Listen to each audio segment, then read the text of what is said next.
인간은 존재하지 않는 것을 보는 능력이 있다. 현재 상황을 개선하기 위한 새로운 방법을 머릿속에 그려볼 수 있다.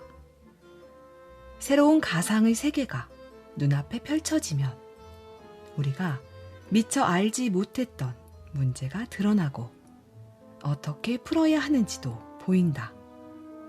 이런 상상을 통해 세상은 바뀌어 왔다. 엉망인 현재 상태를 미래에는 바로잡을 수 있다고 본 것이다. 그런데 이런 예지력과 창의력은 만성적인 불안과 불만을 유발한다는 단점이 있다. 우리는 늘 현재 상태를 목표와 비교한다. 목표는 너무 높거나 너무 낮거나 얼토당토 않을 때가 많다. 그래서 목표를 이루지 못해 실망하거나 목표를 이루더라도 생각보다 못한 결과에 실망한다. 그럴 때도 다른 사람들 눈에는 잘 살고 있는 것처럼 보일 것이다. 우리가 충분한 성공과 가치를 이루어내지 못한 현재의 삶을 깎아내리는 대신 더 나은 미래를 만들어 나가려면 어떻게 해야 할까? 실패한 인생, 쓸모없는 인생이라는 자책에서 벗어나 더 나은 미래를 만들어 가려면 어떻게 해야 할까? 가장 먼저 할 일은 자신에 대한 철저한 점검이다. 괜찮은 집을 구한다고 해보자.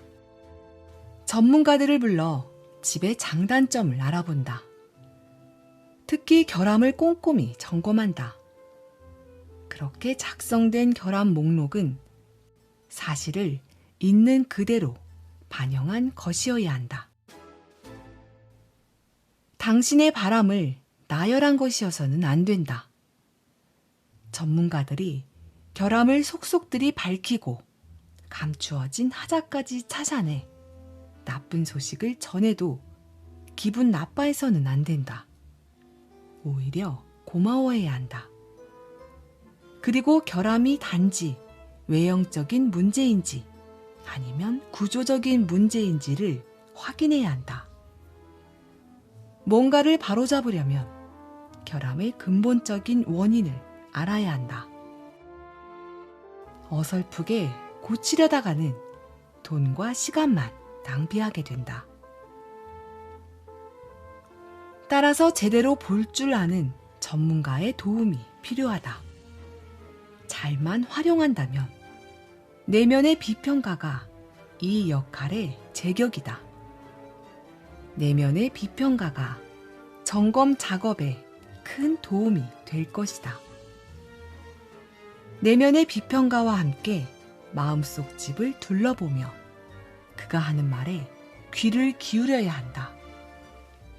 어쩌면 당신의 마음속 집은 허물어지기 일보 직전이라는 대대적인 공사가 필요하다는 판정을 받을 수도 있다. 내면 비평가의 날카로운 지적에 주눅들지 않고 마음의 집을 성공적으로 수리하려면 어떻게 해야 할까? 힌트를 하나 주자면 미래는 과거와 비슷하다는 사실이다. 미래가 과거와 다른 점이 있다면 과거는 고정되어 있고 미래는 얼마든지 변할 수 있다는 것이다. 어느 정도의 열의만 있으면 하루아침에도 바뀔 수 있다. 현재는 언제나 결함이 있다. 그러나 현재 상태는 별로 중요하지 않다. 정말 중요한 것은 나아가려는 방향이다. 행복은 산 정상에서 느끼는 잠깐의 만족이 아니라 산을 오르는 길에서 느끼는 희망이다. 행복은 희망에서 나온다. 지금 걷는 길이 아무리 멀고 험해도 희망이 있다면 불행하지 않다. 내면의 비평가를 잘 활용하면 우리가 할 일을 친절하게 알려줄 것이다. 자발적으로 어떤 원망도 없이 심지어 즐거운 마음으로 할 수 있는 일이다. 딱 하나만 고쳐서 엉망진창인 현재 상황을 바로잡을 수 있다면 고치겠는가? 딱 하나만 바로잡으면 혼란스러운 인생의 질서를 회복할 수 있다고 하면 당장 행동에 나서겠는가? 당신을 협상 상대라고 생각해보자. 당신은 게으르고 까다롭고 불평불만이 많아서 어울리기 어려운 사람이다. 그런 사람은 설득이 잘 안 된다. 빈정대는 태도를 버리고 최대한 예의 바르고 상냥하게 접근해야 한다. 죄송한데 고통을 조금이라도 줄여보자는 겁니다. 제가 힘닿는 데까지 도와드리겠습니다. 이렇게 진지하게 말해야 한다. 그 말을 들은 당신 역시 의심을 거두고 겸손하고 솔직하게 대꾸해야 한다. 어떤 계획을 세우셨는지 궁금합니다. 제가 무엇을 하면 좋을까요? 관심과 성의를 보여주셔서 감사합니다.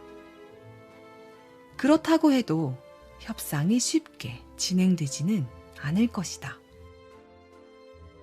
마음 상태에 따라야겠지만 협상을 끝까지 밀고 나가야 한다. 협상하다 보면 의심이 들기도 한다. 하라는 대로 하면 점점 더 많은 것을 요구할 것만 같다.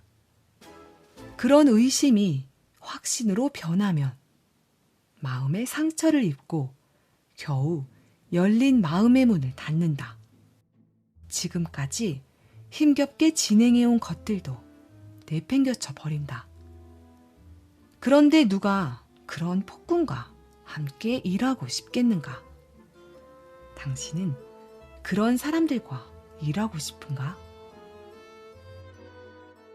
당신은 시키는 일을 제대로 한 적이 없는 최악의 직원이자 불가능한 업무만을 강요하는 최악의 사장인 셈이다. 하지만 당신은 이렇게 말해야 한다. 우리 사이가 별로 좋지 않았다는 점 인정합니다. 사과드립니다. 앞으로 잘하겠습니다. 하다 보면 실수를 또 할 수도 있습니다. 하지만 당신의 지적과 충고를 듣고 배우겠습니다. 제가 도움을 요청한다고 해서 당신이 바로 도와주지 않는다는 걸 이제 알았습니다. 당신이 도와주신 데 대한 보답으로 제가 줄 수 있는 건 없을까요? 당신이 설거지를 마치면 커피라도 한잔 하러 갈까요? 에스프레소를 좋아하시잖아요.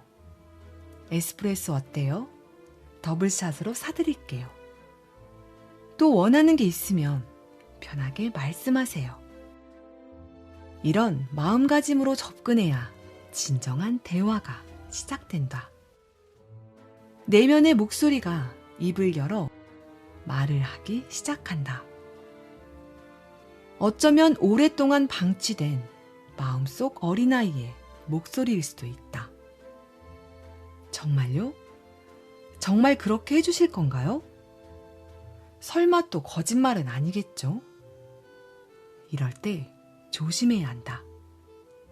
그 작은 목소리는 한 번 속아봤기 때문에 두 번은 속지 않겠다고 경계한다. 최대한 신중하게 대답해야 한다. 진심입니다. 제가 지금까지 잘못한 점 인정합니다. 저는 썩 좋은 사람이 아니었습니다.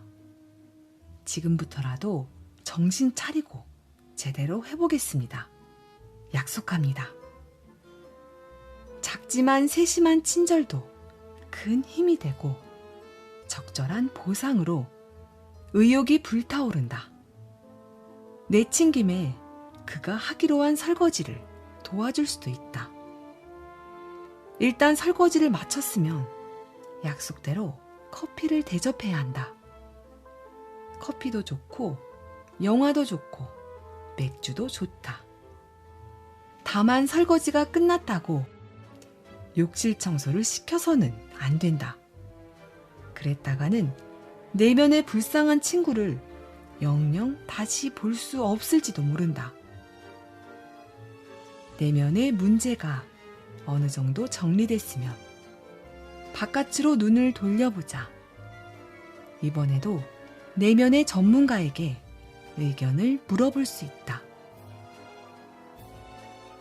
다른 사람들과 잘 지내려면 어떻게 하면 좋을까요? 친구, 형제, 자매, 직장 상사, 동료들과 잘 지내고 싶어요. 늘 기분 좋게 일할 수 있도록 어지러운 주변도 깔끔하게 정리하고 싶고요. 거실, 책상, 부엌을 오늘 밤에 싹 정리해 놓으면 내일 아침 뿌듯한 마음으로 하루를 시작할 수 있을 것 같아요. 오랫동안 처박아둔 것들은 다 버리고 싶어요. 옷장에서도, 그리고 제 마음속에서도. 우리는 하루 동안 500번의 사소한 결정을 하고 그걸 행동으로 옮긴다. 500번의 결정과 행동이 모여 오늘 하루를 만들고 내일도 모레도 그렇게 만들어진다. 그런 결정과 행동 중에 한두 개만이라도 좀 더 나은 걸 선택할 수는 없을까? 더 나은 결과를 목표로 삼을 수는 없을까? 좋고 나쁨에 대한 판단은 전적으로 나에게 달려있다. 내일의 내가 어제의 나보다 조금이라도 나아진 면이 있다면 그것으로 성공이다. 남을 의식할 필요는 없다. 오로지 나만의 기준으로 판단하면 된다. 오늘 어떤 선택을 해야 내일 좀 더 나은 내가 될 수 있을지 그 답은 나만이 알고 있다. 작은 목표를 세워라. 처음부터 거창한 목표를 세우면 아무것도 하지 못한다. 우리는 능력에 한계가 있고 쉽고 편한 걸 좋아하며 걸핏하면 자신과 남을 속이려 하고 잘 안 되면 세상과 남을 탓하며 어지간하면 책임을 지지 않으려 한다. 그러니 아주 작은 목표부터 시작해보자. 하루를 마무리할 때 아침보다 조금이라도 더 나아진 내가 되자. 그리고는 이렇게 물어보라. 그 목표를 위해 뭘 해야 할까? 내가 할 수 있는 것인가? 성공했을 때 어떤 보상으로 나를 격려해 줄까? 서투르더라도 결심한 것들을 행동으로 옮겨보라. 행동으로 옮겼으면 그에 대한 보상으로 따뜻한 커피라도 기분 좋게 마셔보라. 내일도 모레도 또 다음 날에도 똑같이 해보자. 그러면 비교의 기준점이 매일 아주 조금씩 올라간다. 이것으로 기적이 시작된다. 그런 날이 한 달, 두 달, 나아가 1년, 2년이 쌓이면 그야말로 엄청난 변화가 생긴다. 삶이 완전히 달라질 것이다. 그때가 되면 더 높고 가치 있는 목표에 눈길이 간다. 별이라도 딸 것 같은 자신감이 생긴다. 당신 눈을 가리던 장막이 걷히고 새로운 것이 보이기 시작할 것이다. 무엇을 목표로 하느냐에 따라 보이는 것이 달라지기 때문이다. 목표가 바뀌면 보이는 게 바뀐다. 다시 한번 강조할 가치가 있는 말이다. 목표가 바뀌면 보이는 게 바뀐다.